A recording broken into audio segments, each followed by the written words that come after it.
사람이 고정관념이라는 게 있어요. 그 사람이 처음 봤을 때 에이 별로다 이러면 그렇게 나쁘게 보게 되고요. 첫인상이 좋으면 저 사람 좋은 사람이야 이렇게 생각합니다. 고정관념이라는 게 이게 심리학적 용어인데요. 어떤 뜻이 있냐면 사람이 어떤 생각, 어떤 관념을 가질 때에 지나치게 고착화된 사고방식, 굳어진 생각이라는 뜻이죠. 그러니까 잘 변하지 않아요. 자기가 생각한 것이 확고한 의식이 변하지 않는 것이 고정관념이다 이렇게 이야기합니다. 참 그래서 이 고정관념 바꾸는 게 제일 어려운데요. 놀라운 것은 성경을 제대로 믿고 온전히 믿으니까 고정관념이 바뀌는 것을 봤습니다. 특별히 우리가 성경을 읽을 때에도 고정관념이 굳어진 사람들이 많습니다. 딱 읽으면서 나 아는 말씀인데 처음 들은 말씀은 괜찮은데 잘 아는 말씀일수록 내가 생각하는 것 이상을 더 이상 생각하지 않으려는 굳어진 생각이 있습니다. 그것을 고정관념이다 이렇게 이야기합니다. 그러니까 우리가 성경 1년 1독을 하는데 한 번 읽고 두 번 읽다 보면 익숙한 이야기에 대해서는 그냥 굳어진 생각으로 넘어갈 때가 있어서 더 깊은 은혜의 세계로 못 들어가는 경우가 있습니다. 그래서 우리는 항상 신앙 안에서 특별히 말씀을 대할 때에 고정관념화되지 않도록 스스로를 깨트리는 작업이 대단히 중요합니다. 오늘 마태복음 6장 33절 말씀도 고정관념에 사로잡히기 아주 좋은 말씀입니다. 굉장히 익숙한 말씀이에요. 교회에 오래 다니는 사람들은 이 말씀이 너무 익숙해요. 그래서 너희는 먼저 그의 나라와 그의 의를 구하라. 그리하면 이 모든 것은 너희에게 더하시리라 이랬어요.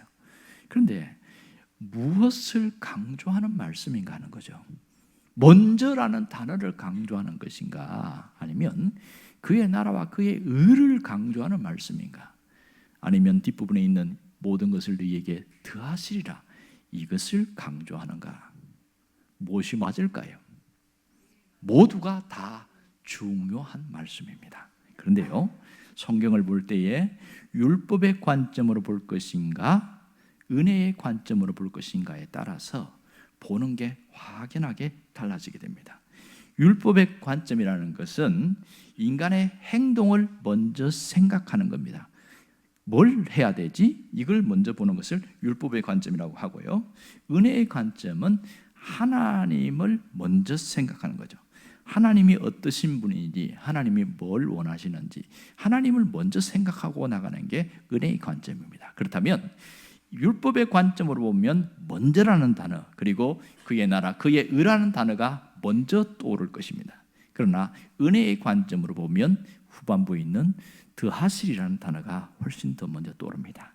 오늘 우리가 주목할 것은 바로 후반부에 있는 겁니다. 너희에게 더하시리라. 은혜의 관점으로 이 말씀을 한번 보자는 거죠. 이 모든 것을 너희에게 더하시리라. 이 은혜의 관점 볼 때 하나님은 어떤 하나님일까요? 더하시는 하나님, 이렇게 말할 수가 있겠지요. 하나님은 더하신 하나님입니다. 그런데요, 더하시는 하나님 하면 참 좋다 하면서도 의문점이 들어요. 무엇을 더하여 주신다는 것인가? 어떻게 더하여 주신다는 것인가? 얼마나 더하여 주신다는 것인가? 거기에 대해서는 함구하고 있거든요. 그러니 잘 모르겠어요. 뭔가 더하여 주신다는 걸 알겠는데 그 내 삶에는 더해 주신다는 게 안 느껴진단 말이에요. 그러니 이 말씀이 맞냐? 이렇게 의문을 갖게 되는 경우가 있습니다. 그러면 주님이 왜 이 모든 것을 너희에게 더하여 주시리라, 왜 이런 말씀을 하실까요? 이 말씀하는 이유가 먼저, 이게는 우리는 두 가지를 생각할 수 있습니다. 먼저 하나는 더하여 주시는 것은 하나님의 성품이라는 사실입니다. 더하여 주는 것은 하나님이 가진 성품입니다. 하나님은 필요를 채워주시고 더하여 주시는 좋으신 하나님인 것을 알 수 있습니다. 성경의 역사를 통해서 보면 이것이 확연하게 드러납니다. 이스라엘 백성들이 출애굽했을 때에 그들에게 가장 필요한 게 뭐예요? 먹을 거였거든요. 그런데 하나님이 하늘에서 하늘 문을 열어서 먹을 걸 내려주었는데 하얀 가루 같은 것이 나오는데 이게 만나였어요. 만나 뜻이 뭔지 아세요? 만나 뜻은 이게 무엇이냐 이런 뜻입니다. 이게 이름을 지을 수가 없으니까 이걸 볶아 먹기도 하고 삶아 먹기도 하고 치즈 먹기도 하고 뭐 구워 먹기도 하고 막 이렇게 구워 먹는데 이게 기가 막힌 게 맛있는 거예요. 고단백 칼로리, 만나만 먹어도 영양분이 충분할 정도로 그렇게 주셨어요. 그런데 그들이 너무 고기가 먹고 싶다고 그러니까 뭘 줬어요? 메추라기를 줬잖아요. 그래서 그들이 필요한 것을 먹게 해주세요. 더하여 주신 하나님입니다. 한나에게는 참 이 불행한 삶이었습니다. 아이를 못 낳는 불임의 여인이었습니다. 그래서 서러움과 멸시를 당하는 그런 울고 있는 한나에게 기도했을 때 하나님이 누구를 줬어요? 사무엘을 보냈습니다. 그런데요, 이 한나가 자기가 정말 애써 기도해서 얻은 아들 사무엘을 하나님께 드렸어요. 그랬더니 하나님이 더하여 주시는데 얼마나 더하여 줬을까? 세 아들과 두 딸을 더하여 주셨어요. 하나님은 더하여 주신 하나님이라는 것을 신약에서도 예수님을 통하여 다시 한번 증명해 주었습니다. 그것이 오병이어 기적입니다. 베세다 들판에 2만 명이 모였는데 먹을 게 하나도 없어요. 그 보리떡에 있는 물고기 5마리, 보리떡 물고기 2마리인데 왜 갑자기 5마리 나오지? 보리떡 5개와 물고기 2마리로 5,000명, 남자만 5,000명이니까 약 2만 명 먹었죠. 남은 것을 거두었더니 세상에 12광주리에 남았어요. 뭘 말씀하고 있습니까? 하나님의 성품이 뭐냐? 더하시는 하나님, 더하여 주시는 하나님인 것을 말씀하고 있습니다. 또한 우리에게 더하여 주시는 것은 무엇 때문입니까? 그것은 우리가 하나님의 자녀이기 때문에 그렇습니다. 하나님의 자녀이기 때문에. 또 아직 하나님의 자녀가 되지 않은 사람은 하나님의 자녀를 삼아 주시려고 더하여 주신다는 것을 알아야 됩니다.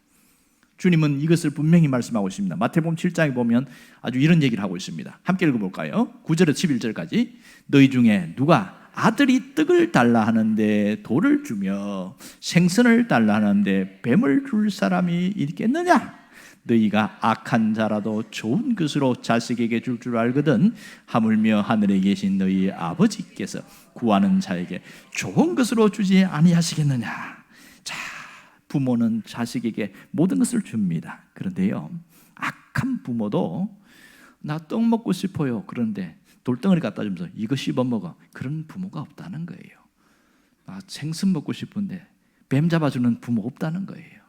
왜요? 악한 부모도 어떻게든 자기 자식만큼은 좋은 걸 주고 싶어 한다는 겁니다. 이게 부모의 심정입니다. 하나님은 선하신 분입니다. 하나님은 좋으신 아버지십니다. 그러므로 이런 부모들보다 더 좋은 걸 주시겠다는 것을 강조하고 있어요. 하물며 하나님이 더 좋은 걸 주지 않겠느냐? 왜요? 하나님은 더하여 주시는 하나님입니다. 우리가 하나님의 자녀이기 때문에 더하여 주신대. 뭘 더하여 주시냐? 이 모든 것을 더하여 주신다. 오늘 여기서 중요한 게 뭐예요? 하나님이 더하여 주시는 하나님인 것을 잊어야 돼요? 잊지 말아야 돼요? 당연히 잊지 말아야 되죠. 더하여 주시는 하나님을 잊지 말아야 돼요. 하나님 우리에게 더하여 주실 때에 모든 것이라고 그랬으니까 뭐예요? 먹고 입고 마시고 쓰는 것이죠. 이것은 생존에 필요한 것을 말하고 있습니다. 그러므로 더하여 주시는 하나님은 하나님의 성품일 뿐만 아니라 우리가 하나님의 자녀이기 때문에 당연히 우리에게 은혜를 베풀어 주신다는 겁니다. 하나님 우리의 인생이 마이너스 인생이 아니라 플러스 인생으로 살기를 원하셔요.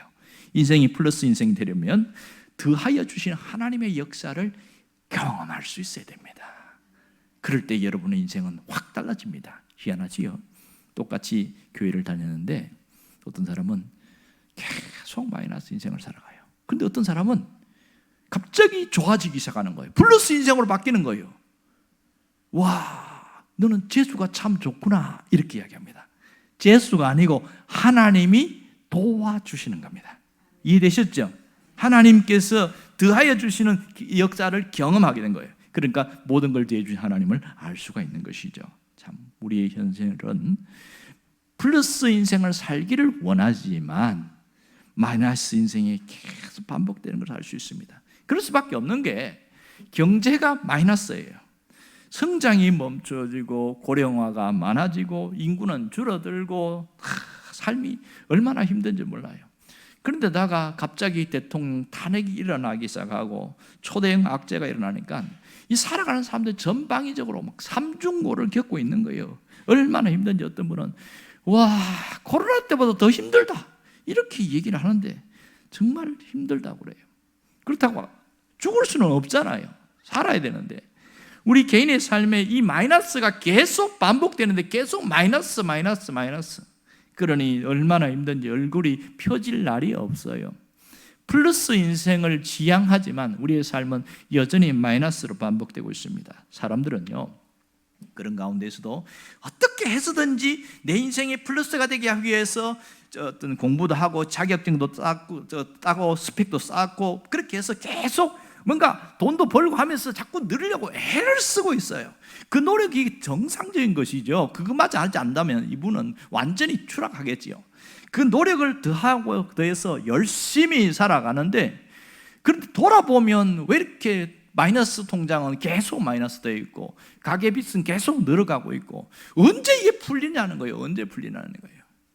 이걸 감당하지 못한 사람들은 극단적인 선택을 하는 겁니다. 더 이상 내가 감당할 수 없다 그래서 그냥 생을 끝내는 그런 안타까운 사람들이 얼마나 많은지 모릅니다. 제가 어떤 분이 올린 블로그 글의 제목이 뭐냐, 마이너스 인생이었어요. 그 보니까 가슴이 짠하게 와닿는데 참 마음이 안타깝습니다. 여러분, 어떻게 하면 이 마이너스 인생을 플러스로 바꿀 수 있을까요? 무엇을 하면 될까요? 분명한 것은 하나님이 우리 삶에 찾아오시면 됩니다. 하나님이 내 인생에 찾아오시면 더하여 주시는 역사가 일어납니다. 더하여 주시는 하나님이 우리 인생에 찾아오면 무슨 일이 일어나는 줄 아세요? 삶의 치환이 일어나요. 치환이라는 게 무슨 뜻입니까? 다른 것으로 바꿔준다는 거죠. 내게 지금 안 좋은 것을 하나님이 가져가시고 하나님 갖고 있는 좋은 것을 우리에게 주신다는 거예요. 삶의 치환이 일어납니다. 내가 지금 마이너스 삶을 살고 있어요. 하나님이 와서 딱 개입하시면 마이너스를 하나님이 쑥 가져가시고 플러스를 딱 주는 거예요. 놀라운 변화가 여기에서 일어나는 것이죠. 여러분, 불안한 사람, 절망적인 삶을 살던 사람이 하나님 앞에 들어와서 하나님이 삶에 개입하기 시작하니까 그 불안함이 사라지고 고통이 없어지고 안식의 삶으로 바뀌게 되더라는 거예요. 그리고 절망적인 사람이 행복한 삶으로 바뀌게 되더라는 겁니다. 왜 이런 변화가 있을까요? 하나님은 더하여 주시는 분이기 때문에 그렇습니다. 하나님은 우리 인생을 플러스 인생으로 살게 해 주시는 분이 분명합니다. 옛날에 이 중앙시장에 가면 그 땅콩을 파는 분이 있어요. 대박으로 이렇게 땅콩을 파는데 사람들이 엄청 많이 모이는 거예요. 근데 거기에서 일하는 분이면 외국인이에요. 외국인이 와서 이제 한 대박에 10,000원짜리 내면 한 대박 주는데 이분이 이제 인심이다고 한번 탁 들어가고 또 주는 거예요. 그러니까 한 번 하면 더 하니까 또 한 번 더 주는 거예요. 또 이왕 주는 거 한 번 더 줘, 3번을 주는 거예요. 이 외국인 손이 엄청 크니까 3번을 줬는데 2대박 나오는 거예요. 엄청 기분이 좋아하고 사람들이 가는 거예요. 이 집만 가면 막 더 많이 준다고 그래갖고. 그러니까 멀리 있다가도 땅콩을 사야 된다 그러면 굳이 버스를 타고 또 멀리서 차를 갖고 거기에 와서 거기서 사고 가는 거예요. 단골들이 얼마나 많은지 몰라요. 단골이 많아지니까 북적북적한데 그런데 갑자기 손님이 막 줄어들기 시작했어요. 주인 할머니가 왔어요. 그리고 외국인을 내쫓아 버렸어요. 너 때문에 안 되겠다. 내가 해야지. 그랬고 주인 할머니가 원래 원칙대로 한 대박 주고 할머니가 손을 탁 잡아주는데 이 할머니 손이 작잖아요. 이게 한 번 더 주는데 이게 시원찮은 거야. 이게 땅콩이 수르르 흘러내리는데 그러니까 이 손님들이 마음에 양이 안 차는 거야. 그랬더니 단골들이 하나 빠지고 둘 빠지고 빠지더니 점점 줄어들더니 장사가 잘 안 되기 시작하는 거예요. 여러분, 하나님은 덤으로 주시는 분의 최고의 왕이십니다. 하나님은 우리에게 덤으로 주시는 게 굉장히 많습니다. 처음 교회에 나오면 하나님이 주시는 게 뭐냐면 구원이에요. 구원. 천국 가게 하시는 구원을 주십니다. 그런데 하나님이 거기서 끝나지 않고 덤으로 주시는 선물이 굉장히 많습니다. 우리가 살아가는데 행복이라든지 건강이라든지 물질이라든지 이것은 하나님이 탁 집어서 덤으로 더 쏟아 부어주시는 놀라운 은혜요 축복입니다. 이런 축복 받을 수 있기를 바랍니다. 하나님이 부어주시는 복을 받을 수 있어요. 진짜 예수정에서 맛을 아는 거예요. 아무리 열심히 교회 다니는데 예수 믿는 맛을 모르고 다니는 사람이 있고 맛을 아는 사람이 있습니다. 맛을 봐야 맛을 압니다. 여러분이 그 맛을 알기를 바랍니다. 하나님은 어떤 스타일일까? 하나님은 주시는 스타일입니다. 뭐든지 주시려고 해요. 우리에게 자꾸만 좋은 것을 주시려고 해요. 자, 봐요. 우리 안에 있는 슬픔이라든가 불안이라든가 비극이나 질병이라든지 이런 것이 우리 삶에 쫙 끼어 있어요. 그럴 때에 하나님이 주시면 갑자기 치환이 일어난다고 그랬죠? 어떻게 일어나요? 평안과 행복과 건강과 불면증은 사라지고 단잠이 우리에게 나타납니다. 그래서 진짜 막 이 불면증으로 23년을 시달린 사람 봤어요. 제가 부산에 있는데 그 남자가 54세인데 얼굴이 그냥 확 쭈그러졌어요. 20 몇 년을 불면증으로 시달렸으니까. 잠 몇 시간 자냐고 그러니까 하루에 1시간 반 잔대요. 아니 그렇게 어떻게 삽니까? 나도 자고 싶어요 그러는 거예요. 이 불면증이 시달리는데 이게 미치는 거죠. 그러니까 소화도 잘 안 되고. 그런데요, 그분이 딱 예수 믿겠다고 부인이 이제 가자고 해서 교회 나왔는데 한 번 딱 기도받고 그 다음 날 기적이 일어났어요. 그냥 밥 먹고 졸린다 이러던데 8시에 졸린다 그랬는데 그 다음 아침 새벽 5시에 일어났어요. 깜짝 놀라는 거예요. 깜짝 놀라요. 1시간 반밖에 못 자는 이 사람이 엄청난 시간 잠을 자니까 새벽 5시에 눈 뜨니까 갑자기 아내도 같이 일어나는 거예요. 어디 가는데? 새벽 기도 가요. 그러나 나도 가도 되나? 되고 말고 그 길로 새벽 기도 가는 거예요. 그러니까 이렇게 엄청난 변화가 일어나는 거예요. 그랬더니 딱 한 달, 2달 지나니까 볼에 살이 싹 오르는 거예요. 사람은 변합니다. 하나님은 우리에게 마이너스를 가져가시고 플러스로 더하여 주시는 분이십니다. 여러분이 놀라운 역사가 일어나기를 바랍니다. 여러분처럼 어떤 분이 교회를 나왔어요. 교회 나왔는데 젊은 청년이에요. 한 35세 청년인데 교회 갔다 온 다음에 그 아버지가 교회를 안 가면 궁금한 거예요. 아들이 갔다 오니까 교회 가니까 어떻더나 하니까 그냥 좋던데요. 그러니까 뭐가 좋냐 그러더니 네가 기독교에 대해서 뭐 좋냐? 아버지 제가 생각하는 기독교는 플러스 같아요 그래요. 그게 뭐냐 그러니까 아니 있잖아요 보면 교회 가면 십자가 있잖아요. 십자가 기독교는 플러스 같아요 이렇게 이야기하는 거예요. 여러분 이 사람 굉장히 기가 막힌 진리를 배웠지요. 기독교는 더하여 주는 겁니다. 더하여 주는 거예요. 근데 예수 믿으면서도 천국만 가는 일자만 믿는 사람은 늘 힘들게 살아가요. 십자가 돼야 돼요. 수직적으로는 천국 갈 수 있는 그런 구원을 얻지만 수평적으로는 하나님이 주시는 복을 누리는 자가 되기를 바랍니다. 그것에 우리 안에는 평안과 기쁨과 행복과 즐거움이 있는 것이죠. 그럴 때 우리의 신앙은 인생이 플러스로 바뀌게 되어집니다. 여러분 진정한 기독교 신앙은 플러스 인생으로 바뀌는 것이죠. 하나님이 이렇게 하신다는 거예요. 그러면 어떤 사람에게 하나님이 플러스로 바꿔주실까? 오늘 성경에 뭐라고 이야기했어요? 너희는 먼저 그의 나라와 그의 의를 구하라 이렇게 말했어요. 그의 나라와 그의 의를 구하는 게 뭘까요? 하나님이 기뻐하시는 일이 그의 나라와 그의 의입니다. 그 중에 한 가지가 뭘까요? 하나님이 기뻐하시는 일은 전도입니다. 영혼 구원하는 일입니다. 그럴 때 하나님이 두 가지를 의식주 문제를 해결해 준다고 그랬어요. 앞에 구절을 보면 무엇을 뭐 하실까 무엇을 먹을까 염려하지 말라 의식주 문제. 또 하나는 내가 고민하고 염려하고 있는 문제 하나님 해결해 주겠다 이렇게 말하고 있습니다. 여러분이 놀라운 축복을 받을 수 있기를 바라요.